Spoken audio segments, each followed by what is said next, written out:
impacts of technology on every aspect of our daily lives, we can begin to understand, talk about, and highlight those problematic experiences that are changing us. We each want to retain the incredible convenience and positive impacts of technology and social media.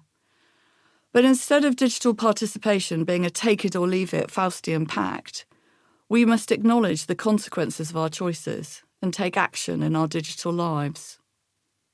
Now is the time to reclaim our digital town squares and make them work for all of us. In this book, I highlight the ways in which we can take back control and ensure that we understand the ways in which we're being manipulated by big tech, as well as offering the tools to resist and change this for good. I will always be a technophile, an early adopter, a bit of a geek. But the issues we're wrestling with today are not what I signed up for when I launched that pioneering digital business in 1995, or snapped up my first smartphone in 2007. Since 2012, it has been my mission to help individuals and businesses find a path through this unfamiliar, uncharted territory. Just as I was one of the first to sign up to the promise of the digital world and see its potential, I was also among the first to flag its newly distorted state, raising the warning cry about the possible dangers and founding Time to Log Off, the global digital well-being movement. Some of the answers are simple and easy, many are not. Change will only happen if we, as users, insist on it. We need technology that works for everyone, not just billionaire big tech owners and the mafia prospering on the dark web. I'm optimistic and hopeful that we can get the digital ecosystem we deserve. But if we don't want our generation to be the collateral damage of this incredible digital revolution, we need to speak up now and start applying real pressure. There's an important part we can all play without waiting for changes from big tech. It starts with each of us taking a look at ourselves and the part we're playing in the digital world's problems. The internet shows us at our best and at our worst. Making sure it's the former is what this book is all about. Are you with me? Tanya. How to use this book. There's no right or wrong way to read this book. You can jump right in at the page that focuses on a digital dilemma you're struggling with and take it from there.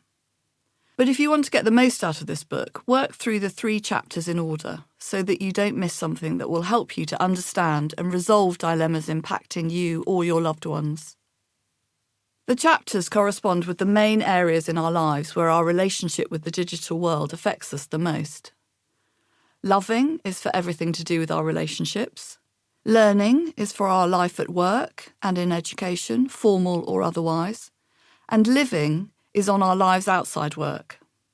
Within each section, you'll discover a selection of stories about real people I've met and helped to improve their relationship with the digital world.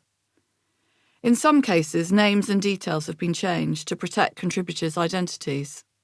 With each dilemma, I break down the issue both for the person and for what it means for all of us, and offer practical steps you too can take if you find yourself similarly affected.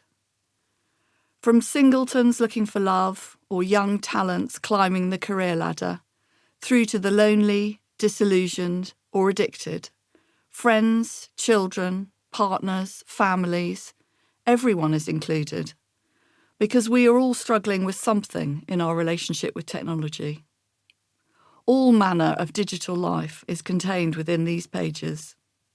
This book gives you the conversation-starting vocabulary that's needed to confront and discuss these issues we're all struggling with, but also the tools to deal with them. Some of the terminology may seem unfamiliar, but the dilemmas themselves are so much a part of our daily experiences of the digital world that you will almost certainly recognise them when you read them.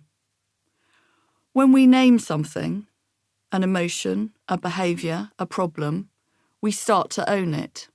From phubbing, ignoring a companion in favour of your phone, to sharenting, the overuse of social media by parents to share content based on their children. I want all of us to start using these words and owning and confronting our digital habits so that we can have more productive conversations and start shifting the balance back to